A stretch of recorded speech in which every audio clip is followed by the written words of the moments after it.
ಮಣ್ಣು ಒಂದು ಉಲಾಯ್ತಿನ ಜಾಗಕ್ಕೆ ಐಟದಾಲಾಪಿದೆ ಅವಳು ಜರಿದಿರು ಅವಳು ಕಲ್ಲು ಕಟ್ಟಿದ್ದು ಬಿತ್ತು ಬಿಟ್ಟು ಅವದಾಲಾಪಿದೆ ನಿತ್ತದ ಒಂಟ ಜಾಗ ಇಲ್ಲಿ 1.5 ಮೀಟರ್ ಜರಿದೆ ಮತ್ತೆ ವಿತ್ತನೆಲ್ಲ ಕಟ್ಟಣ ಅಂಜನೆ ಸೇಮ್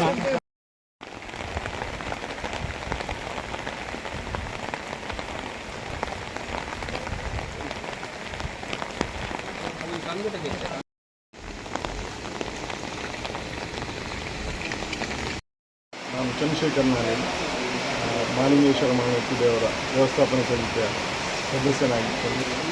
ಜಿಲ್ಲೆಯಾದ್ಯಂತ ಈಗಾಗಲೇ ತಿಳಿದಿರುವಂತೆ ಜಿಲ್ಲೆಯಾದ್ಯಂತ ಪ್ರಾಕೃತಿಕ ವಿಕೋಪ ಕಂಡುಬಂದಿದ್ದು ನಿರಂತರವಾಗಿ ಸುರಿಯುತ್ತಿರುವ ಮಳೆಯಿಂದಾಗಿ ನಮ್ಮ ದೇವಸ್ಥಾನದ ಒಂದು ಬಗೆಯ ಒಂದು 20 ಮೀಟರ್ನಷ್ಟು ಅಲ್ಪ ಭಾಗ ಕುಸಿದಿದ್ದು ಅದನ್ನು ಈಗಾಗಲೇ ಅದಕ್ಕೆ ಬೇಕಾದ ಸೂಕ್ತ ವ್ಯವಸ್ಥೆಯನ್ನು ಮಾಡ್ತಾಯಿದ್ದೇವೆ. ಈಗಾಗಲೇ ಪಿ ಡಿ ಒ ಅವರು ಅವರು ಬಂದು ಹೋಗಿದ್ದಾರೆ. ನಮ್ಮ ಮಾನ್ಯ ಶಾಸಕರಾದಂಥ ರಘುನಾಥ್ ಕೋಟೆಯನ್ನು ಕೂಡ ತಿಳಿಸಿದ್ದೇವೆ ಹಾಗೂ ಧಾರ್ಮಿಕ ದತ್ತಿ ಇಲಾಖೆಯನ್ನು ಕೂಡ ತಿಳಿಸಿದ್ದೇವೆ.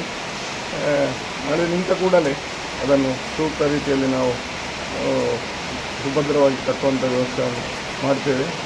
ಈಗ ಯಾವುದೇ ತೊಂದರೆ ಇಲ್ಲ. ಯಾಕಂತೇಳಿದ್ರೆ ಈಗ ಕುಸಿದ ಮೇಲ್ಭಾಗದ ಸ್ವಲ್ಪ ಭಾಗ ಮಾತ್ರ, ಕೆಳಗಿನ ಭಾಗ ಒಂದು 5 ಮೀಟರ್ನಷ್ಟು ಎತ್ತರಕ್ಕೆ ನಾವು ಈಗಾಗಲೇ ಗಟ್ಟಿಯಾದಂಥ ತಡೆಯನ್ನು ಕಟ್ಟಿದ್ದೇವೆ. ಹಾಗಾಗಿ ಎತ್ತರ ಸ್ವಲ್ಪ ಜಾಗವನ್ನು ಕೂಡಲೇ ಸರಿಪಡಿಸಿ ಯಾರಿಗೂ ತೊಂದರೆಯಾಗದ ರೀತಿಯಲ್ಲಿ ನಾವು ಮಾಡಿಕೊಡ್ತೇವೆ.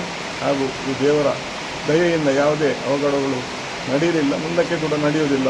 ಮಾಲಿಂಗೇಶ್ವರ ಮಹಾಗಣಪತಿ ದೇವರ ಆಶೀರ್ವಾದ ಸದಾ ನೀಡಲಿ ಅಂತ ಪ್ರಾರ್ಥಿಸಿ